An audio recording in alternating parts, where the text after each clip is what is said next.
are here within these halls, the price tag is always one of the biggest issues. Hello, welcome to Comcast Newsmakers. I'm Beverly Weaver, and we are here at the state capitol where the legislative session is in full swing. And joining me now is State Senator Pat Steadman on the Budget Committee. So we're going to talk a lot about the dollar, the price tag that comes with things. Welcome. Thanks for being with us. Oh, it's my pleasure, Beverly. Yeah. Thank you. Now, I know you do have quite a bit coming up before the Budget Committee. Let's start with higher ed, because this is something that it sounds like people want to really restore some funding that had been taken away from higher education.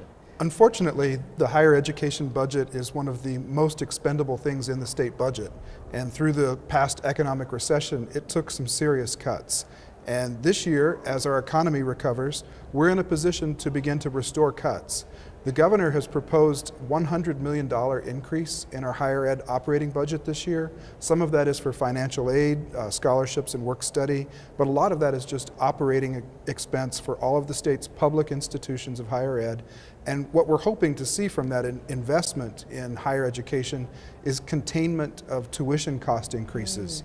Because when we were cutting the budget here at the state level, the colleges and universities were raising tuition to make up for it. Right. And we're very concerned about the affordability of higher education. We know that for jobs in the future, people are going to need more advanced degrees, technology, advanced industries.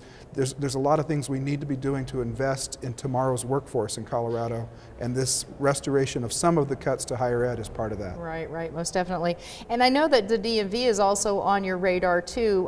Talk about what kind of financial investment you want to make in the Department of Motor Vehicles, because I know that this will affect everybody who drives a car in the state of Colorado. Well, this is another big ticket item in this year's budget proposal from the governor.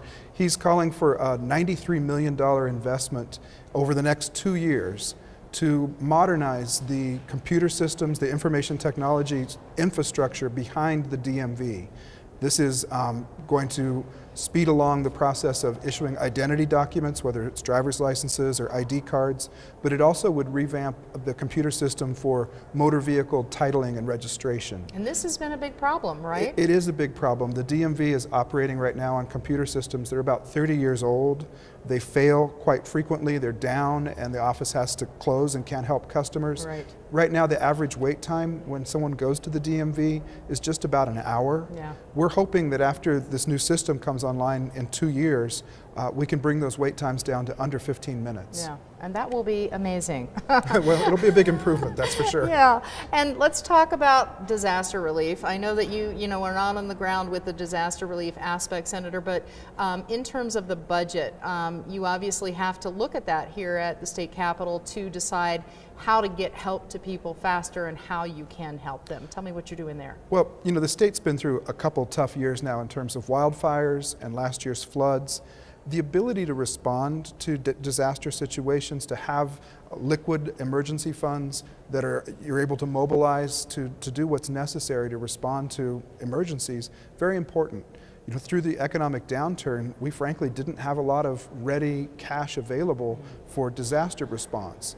And so we're really working to make sure we're better prepared with the amount of available funding so that when, you know, God forbid, disaster strikes again, we can mobilize and respond appropriately. I think everyone's really pleased with the responses they saw last year, particularly with the flood situation.